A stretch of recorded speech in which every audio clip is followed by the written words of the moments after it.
Senior साथियों को जय भीम, जय कांसीराम, जय पेरियार।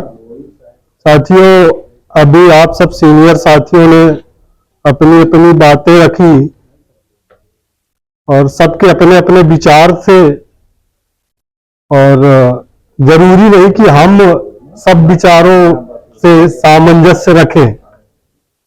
हमारी जो बहुजन द्रविड़ पार्टी का जो बहुजन द्रविड़ कॉन्सेप्ट है, जैसे सलीम भाई साहब ने बोला कि बहुजन, तो हमारा जो बहुजन है, मान्यवर कांसीराम साहब ने कहा है कि हमें दलित से बहुजन बनना है। अगर इस देश में शासक बनना है तो दलित से बहुजन बनना है।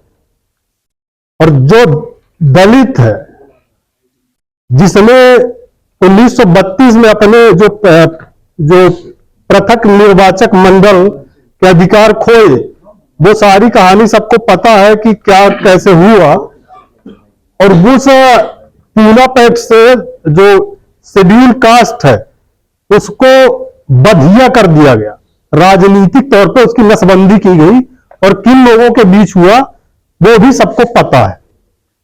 तो उसका एक ही तोड़ मान्यवर कांसीराम जी ने कहा कि जो अगर जो एससी है, एससी अगर सिर्फ 15% की बात करेगा तो कभी शासक नहीं बन सकता, ये डिमांडर की पोजीशन में रहेगा।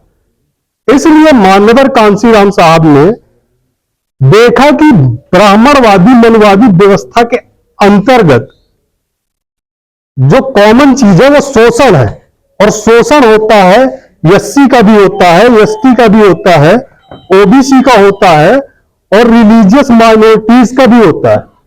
और अब तो अगर आप देखें तो सेकंड ग्रेट हिंदू और थर्ड ग्रेट हिंदू का भी शोषण होता है ब्राह्मणवादी व्यवस्था में। तो जो मान्यवर कांसीराम साहब का जो बहुजन कॉन्सेप्ट था, SC ST OBC minority plus religious minorities, वही कॉन्सेप्ट है। बहुजन का मतलब यहां बहुजन द्रविड़ पार्टी में बहुजन का मतलब दलित नहीं है, ये सब लोग क्लियर समझ लें। आज की जो पोजीशन है, आज संविधान हमारा सेकुलरिज्म समाजवाद की बात करता है, लेकिन प्रैक्टिस में पूंजीवाद चल रहा है। संविधान हमारा डेमोक्रेसी की बात करता है, लेकिन प्रैक्टिस में ऑटोक्रेसी चल रही है, एक व्यक्ति का तंत्र। संविधान हमारा पंथ निरपेक्ष धर्म निरपेक्ष की बात करता है, लेकिन प्रैक्टिस में यहां हिंदुइज्म चल रहा है। और यह चीज सिर्फ बात ही नहीं हो रही, यह संविधान में इंक्लूड है। आर्टिकल 290A पढ़िए, उसमें एक धर्म विशेष हिंदू धर्म के मंदिरों को संरक्षित करने के लिए फंड प्रोवाइड किया जाता है। और प्रस्तावना में आप धर्मनिरपेक्ष लिखते हो। एक ही बात को संविधान ही दोनों बात को काट रहा है। आर्टिकल 25 का स्पष्टीकरण 2 पढ़िए, वो कहता है कि जो बुद्धिस्ट है, जो जैनी है और जो सिख है, वो हिंदू धर्म का हिस्सा है। और यही बात सावरकर की हिंदुत्व कहती है। सावरकर की हिंदुत्व जिसको आरएसएस फॉलो करती है, और संविधान का आर्टिकल 25 एक शब्द का अंतर नहीं है। ऐसी बहुत सी चीजें संविधान में आज तक 105 अमेंडमेंट हुए हैं। कुछ चीजें समाज के फेवर में भी जुड़ी है और बहुत सारी चीजें जिसको हम बहुजन समाज कहते हैं उसके विरोध में भी संविधान में इंक्लूड हुई है। दूसरी चीज, हम संविधान बचाने की बात करते हैं, तो हमें यह समझना पड़ेगा कि संविधान बचेगा कहां से। संविधान को लिखने का, संविधान को बनाने का, संविधान को बदलने का, संविधान को सुरक्षित करने का पावर संसद के पास है। तो अगर हमें संविधान को बचाना है, अगर हमें संविधान में समाज के हित के कुछ बिल्स बनाने हैं, तो उसके लिए हमें सत्ता चाहिए, मेजोरिटी चाहिए।